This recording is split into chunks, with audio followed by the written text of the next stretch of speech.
Pagbasa mula sa mga gawa ng mga apostol.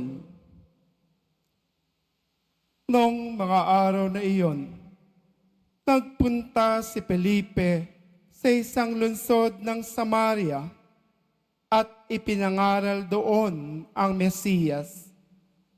Nang mabalitaan ng mga tao at makita ang mga kababalaghang ginagawa niya, pinakinggan nilang mabuti ang sinasabi niya, sapagkat ang masasamang espiritu ay umaalis sa mga taong inaalihan nito at sumisigaw habang lumalabas. Maraming lumpo at mga pilay ang napagaling.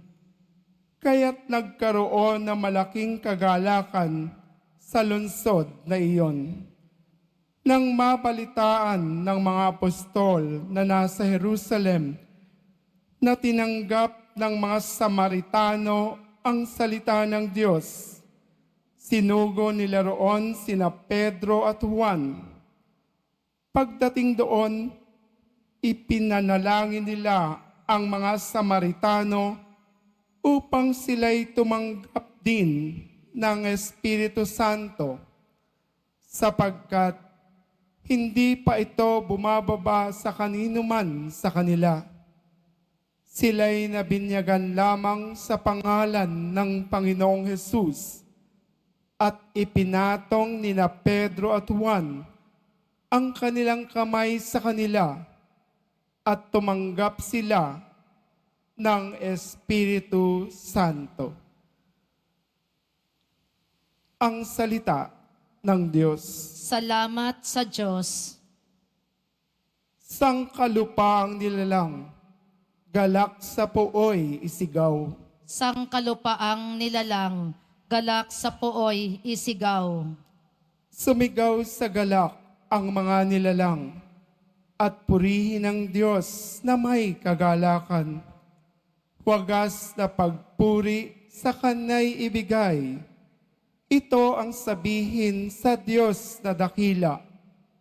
Ang mga gawa mo ay kahanga-hanga. Sangkalupaang nilalang, galak sa puoy isigaw. Ang lahat sa lupa, ika'y sinasamba. Awit ng papuri, yaong kinakanta. Ang iyong pangalay, pinupuri nila. Ang ginawa ng Diyos, lapit at pagmasdan, ang kahanga-hangang ginawa sa tanan. Sangkalupaang nilalang, galak sa puoy isigaw. Naging tuyong lupa kahit yung tubig, at ang nuno natin ay doon tumawid. Kaya naman tayo'y nagalak ng labis, siya'y nagaharing may lakas ang bisig. Sangkalupaang nilalang, galak sa puoy isigaw. Lapit at makinig ang nagpaparangal sa Diyos at sa inyo'y aking isasaysay ang kanyang ginawang mga kabutihan. Purihin ang Diyos, siya'y papurihan. Yamang ang daing ko'y kanyang pinakinggan at ang pag-ibig niya ay aking kinamtan. Sangkalupaang nilalang, galak sa puoy isigaw.